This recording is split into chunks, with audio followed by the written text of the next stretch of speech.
Hello दोस्तों, कैसे हैं आप लोग। स्वागत है आप सभी लोगों का, आप सभी के अपने चैनल सपोर्टिंग आप फार्मेसी में। दोस्तों, आज का ये वीडियो आप सभी लोगों के लिए बहुत ही महत्वपूर्ण होने वाला है। अगर आप सभी लोग मेडिकल के प्रैक्टिस करने वाले छात्र हैं तो एक बार इस वीडियो को पूरा जरूर देख लेना। कोई भी नहीं देखे हैं लेकिन इसको तो जरूर देख लेना, क्योंकि ये वीडियो बहुत ही महत्वपूर्ण आप सभी लोगों के लिए होने वाला है। क्योंकि दोस्तों, आज की इस वीडियो में आप लोगों को बताने वाला हूँ खाली पेट खाने वाली सभी दवाइयों के बारे में। आप लोगों ने देखा होगा बहुत सारी दवाइयों को कहते हैं कि इसको आफ्टर मील लेना है, इसको बिफोर मील लेना है। मतलब कौन कौन सी दवाइयाँ खाली पेट खाया जा सकता है और कौन कौन सी दवाइयाँ खाने के बाद खाया जाता है। तो खाना खाने के बाद खाने वाले भी कुछ एग्जाम्पल देंगे, लेकिन आज जो मेरा मेन मुद्दा है वो ये बात पे है कि कौन कौन सी ऐसी दवाइयाँ होती हैं जो कि खाली पेट खाया जाता है। और इसी सारी की सारी दवाइयों के बारे में पूरा डिटेल एक ही वीडियो में सारी दवाइयों के बारे में बताने वाला हूँ। तो चलिए दोस्तों, वीडियो की शुरुआत करते हैं बिना देर के हुए। लेकिन स्टार्ट करने से पहले एक महत्वपूर्ण सूचना यह है कि सपोर्टिंग आप फार्मेसी के इस चैनल पर यह वीडियो बनाया जाता है केवल और केवल मेडिकल छात्रों के नॉलेज के लिए। कोई भी दवा अपने से ना इस्तेमाल करें बिना डॉक्टर के सलाह के। दोस्तों, सबसे पहले हम लोग बात करेंगे कि कौन कौन से ऐसे एंटीबायोटिक दवाइयां होती हैं जो कि खाली पेट खाया जा सकता है। तो चलिए सबसे पहले शुरुआत करेंगे एंटीबायोटिक मेडिसिन के बारे में, और सारी दवा के बारे में एक एक करके ऐसे हम लोग समझते हुए चलेंगे।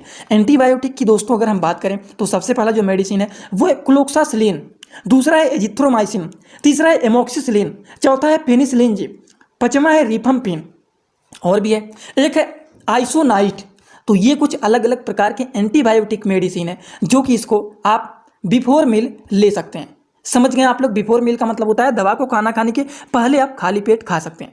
जैसे कि क्लोक्सासिलिन हो गया, एजिथ्रोमाइसिन हो गया, एमोक्सिसिलिन हो गया, पेनिसिलिन जी हो गया, रिफम्पिन हो गया, आइसोनाइट हो गया। ये सारी दवाइयाँ, पहली बात तो आप लोग जान लीजिए कि ये एक प्रकार के एंटीबायोटिक मेडिसिन है। और एंटीबायोटिक मेडिसिन जो होता है ये दो वर्ड से मिलकर के बना हुआ है, एंटी प्लस बायोटिक। एंटी का मतलब होता है उल्टा काम करना, अपोजिट काम करना, और बायोटिक का मतलब क्या होता है? बायोटिक का मतलब होता है बैक्टीरियल इन्फेक्शन के अपोजिट काम करना। तो अगर किसी के शरीर में इन्फेक्शन हो जाता है, बैक्टीरियल इन्फेक्शन हो जाता है, तो उसको किल करने के लिए दिया जाता है एंटीबायोटिक मेडिसिन, जो कि काफ़ी ज़्यादा यूजफुल माना जाता है। तो एंटीबायोटिक मेडिसिन जो कि खाली पेट खाया जाता है, उस केसेस में खाली पेट देने वाले एंटीबायोटिक मेडिसिन की बात करें तो उसमें आता है क्लोक्सासिलिन हो गया, एजिथ्रोमाइसिन हो गया, एमोक्सिसिलिन हो गया, पेनिसिलिन जी हो गया, रिफम्पिन हो गया, आइसोनाइट हो गया। ये आप लोग अपनी कॉपी में लिख लेना, क्योंकि मैंने आप लोगों को 2 से 3 बार एक बात ही बता चुका हूं। चलिए बात करते हैं अगले मेडिसिन के बारे में। अब आपको बताने जा रहे हैं एंटी फंगल मेडिसिन के बारे में। एंटी फंगल का मतलब क्या होता है? एंटी फंगल का मतलब होता है, पहले फंगल का मतलब क्या होता है? फंगल का मतलब होता है फंगल इन्फेक्शन। मतलब अगर किसी को दाद हो गया है, खाज हो गया है, खुजली हो रहा है, तो उसको रोकने के लिए एंटी फंगल मेडिसिन को दिया जाता है। और एंटी फंगल मेडिसिन में आप लोगों को एक फार्मूला भी बताया था। जो पुराने छात्र हैं उन लोगों को याद भी ये बात रहना चाहिए कि जिन मेडिसिन के अंत में एजोल आता है वो सारी दवाइयाँ एंटी फंगल मेडिसिन होता है। पराजोल जो होता है वो गैस की होती है। तो पराजोल में आप लोग मत कंफ्यूज होना, थोड़ा सा आगे भी बढ़ के देख लेना कि पराजोल जो होता है ये गैस की दवाइयाँ होता है। जैसे पेंटापराजोल हो गया, ओमेप्राजोल हो गया, ये गैस की दवाइयाँ होता है। लेकिन एजोल अगर आता है तो ये सारी दवाइयाँ फंगल इन्फेक्शन मेडिसिन होता है, दाँत खाद खुजली की दवा होता है। जैसे कि फ्लूकोनाजोल, माइकोनाजोल, टरकोनाजोल, कीटोकोनाजोल, तो सब में देखिए लूलिकोनाजोल, तो सब में एजोल आ रहा है ना। तो ये सारी दवाइयाँ जो होती हैं एंटी फंगल मेडिसिन होता है, दाँत खाद खुजली को ठीक करने वाली दवाइयाँ होता है। लेकिन हमें बात करना है कि कौन कौन सी दवाइयाँ एंटी फंगल का जो हम खाली पेट ले सकते हैं। तो खाली पेट लेने वाली जो एंटी फंगल मेडिसिन होता है वो होता है कीटोकोनाजोल, इंट्राकोनाजोल। तो देखिए दोनों में एजोल आ रहा है ना, तो यही फार्मूला आप लोगों को मैं याद कराया था। और ये जो दोनों दवाइयाँ हैं इसको आप इनमें से कोई भी ले रहे हैं तो आप इसको खाली पेट भी ले सकते हैं, कोई भी प्रॉब्लम होने वाला नहीं है। समझ में आ गया ना आप लोगों को? तो ये होता है, देखिए इंट्राकोनाजोल है, ये कीटोकोनाजोल है। इसके नाम अलग हो सकते हैं लेकिन आपको इसको साल्ट नेम पढ़ना है। जैसे कि यहाँ पर देखिए कीटोवेल लिखा गया है, यहाँ पर कैंडिड फोर्स लिखा गया है, तो आप कंफ्यूज हो जाएंगे कि ये क्या है।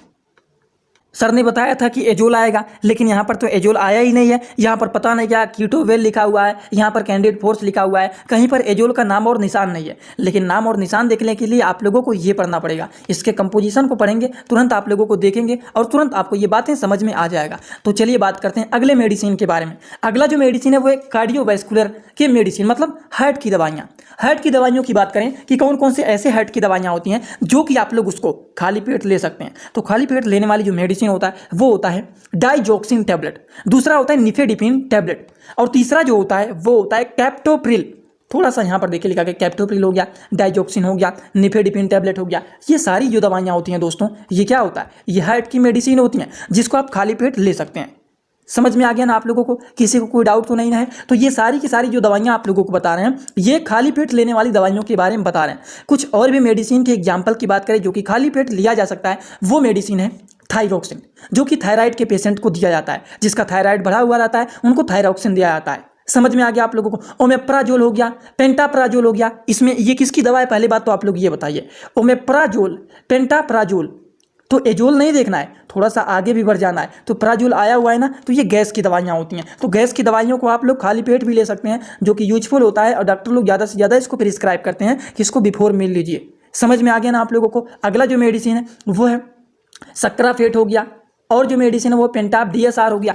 तो ये कुछ जो दवाइयाँ हैं इसको भी आप खाली पेट ले सकते हैं, इसमें कोई भी प्रॉब्लम नहीं होगा। क्योंकि मैंने सोचा आप लोगों को, बहुत सारे लोगों के मन में ये सवाल रहता है कि दवाइयों को खाली पेट लेना है कि खाना खाने के बाद लेना है, कौन कौन सी ऐसी दवाइयाँ होता है जिसको हम खाली पेट ले सकते हैं, कौन कौन सी ऐसी दवाइयाँ होता है जिसको हम खाली पेट नहीं ले सकते हैं, खाना खाने के बाद लिया जाता है। तो ये सारे डाउट आज आप लोगों का यहाँ पर क्लियर हो। दोस्तों इसी तरह से मैं आप सभी लोगों के लिए एक बुक बनाया हूँ, जिस बुक का नाम है A to Z medicine book. ये जो दोस्तों बुक है ये टोटल 600 पेज का है, जिसमें आप लोगों को टोटल 46 चैप्टर मिल जाएंगे, और साथ ही साथ आप लोगों को फ्री में पूरे बुक का 46 वीडियो लेक्चर भी मिल जाएगा हर एक चैप्टर का, जिसकी आप लोगों को मिल जाएगा मात्र 499 रुपए। ये बुक आप लोगों को PDF के फॉर्मेट में व्हाट्सएप पर मिलेगा, जो कि आप कैसे लेंगे इसी वीडियो के कमेंट बॉक्स में जाएंगे, वहां पर एक लिंक मिल जाएगा। जब आप उस लिंक पर क्लिक करेंगे तो डायरेक्ट आप व्हाट्सएप पर पहुंचेंगे, उसी नंबर पर आपको पेमेंट करना है, वहीं पर आपको बुक और पूरे बुक का वीडियो लेक्चर भी मिल जाएगा। जो लोग लेना चाहते हैं ले सकते हैं, जो लोग प्रैक्टिस करने वाले छात्र हैं जरूर इस बुक को परचेज करें, जिसमें हजारों प्रकार की दवाइयों का नॉलेज आपको मिल जाएगा।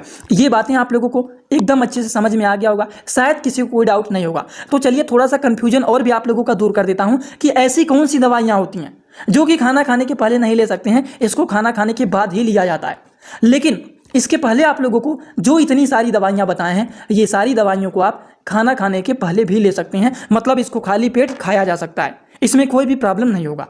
ये बातें आप लोगों को शायद समझ में आ गया होगा। तो चलिए कुछ दवाओं के बारे में हम बात कर लेते हैं जिसको खाली पेट नहीं खाया जाता है, इसको खाना खाने के बाद ही खाया जाता है। तो चलिए शुरुआत करते हैं सबसे पहले मेडिसिन की। सबसे पहला जो मेडिसिन कि अगर मान लीजिए किसी को बुखार हो रहा है, शरीर में दर्द हो रहा है, तो बुखार और दर्द को ठीक करने के लिए पैरासीटामॉल टैबलेट दिया जाता है, आइबुप्रोफेन टैबलेट दिया जाता है, डाइक्लोफिनेक टैबलेट दिया जाता है, एसिक्लोफिनेक टैबलेट दिया जाता है। तो इसके लिए भी आपको फार्मूला बताया था, फिनेक आ जाए, प्रोफेन आ जाए, तो वो सारी दवाइयाँ जो होती हैं दर्द की दवाइयाँ होता है, और पैरासीटामॉल जो होता है ये बुखार को ठीक करने वाली दवा होता है। तो ये सारी जो दवाइयाँ होती हैं दोस्तों, इसका काम क्या होता है, ये हमारे शरीर के दर्द को, बुखार को ठीक करने वाली दवाइयाँ होते हैं। लेकिन इसको कभी भी आप खाना खाने के पहले ना लें, इसको हमेशा आफ्टर मील नहीं लिया जाता, सॉरी इसको कभी भी बिफोर मील नहीं लिया जाता है, इसको हमेशा आफ्टर मील लिया जाता है, मतलब इसको खाना खाने के बाद दिया जाता है। जो नए छात्र हैं वो जान लीजिए, कुछ डोज आपको बता देता हूँ। जैसे आफ्टर मील कहीं पर लिखा गया है या फिर कहीं पर बिफोर मील लिखा गया है, तो देखिए आफ्टर मील का मतलब होता है दवा को खाना खाने के बाद खाना है, बिफोर मील का मतलब होता है दवा को खाना खाने के पहले खाना है। तो ये कुछ बातें होती हैं जो कि आप सभी लोगों को एकदम अच्छे से जानकारी रहना ही चाहिए। तो ये कुछ दवाइयों के बारे में आपको समझ में आ गया होगा। तो चलिए इसी तरह से कुछ और भी दवाइयाँ होती हैं, जैसे कि मल्टीविटामिन का मेडिसिन। अब देखिए मल्टीविटामिन मेडिसिन में एक आता है देखिए रिविटाल, एक आता है जीनोविट। तो ये सारी जो दवाइयाँ होता है multivitamin, multi mineral, amino acid, ये सारी दवाइयों को हमेशा खाना खाने के बाद ही लिया जाता है, इसको खाना खाने के पहले नहीं लिया जाता है। आई होप ये भी आपको समझ में आ गया होगा। अगले मेडिसिन के बारे में बात करें तो अगला जो मेडिसिन है वो डायरिया का मेडिसिन है। डायरिया का मतलब क्या होता है, डायरिया को हिंदी भाषा में बोलते हैं दस्त होना। जो लोग बार बार स्टूल पास करने जाते हैं, 2 बार 3 बार 4 बार 5 बार स्टूल पास करने चल गए, मतलब उनको डायरिया हो गया है। अब डायरिया अगर किसी को हो जाता है तो उस केसेस में दे सकते हैं आप लोग, जैसे टिनिंजाडोल क्या हो गया, टिंडाजोल हो गया, उसके बाद लोपेरामाइड टैबलेट हो गया। ये जो मेडिसिन होता है डायरिया का मेडिसिन होता है, लेकिन कभी भी इसको after meal sorry before meal नहीं लिया जाता है, खाना खाने के पहले नहीं लिया जाता है, इसको हमेशा खाना खाने के बाद ही लिया जाता है।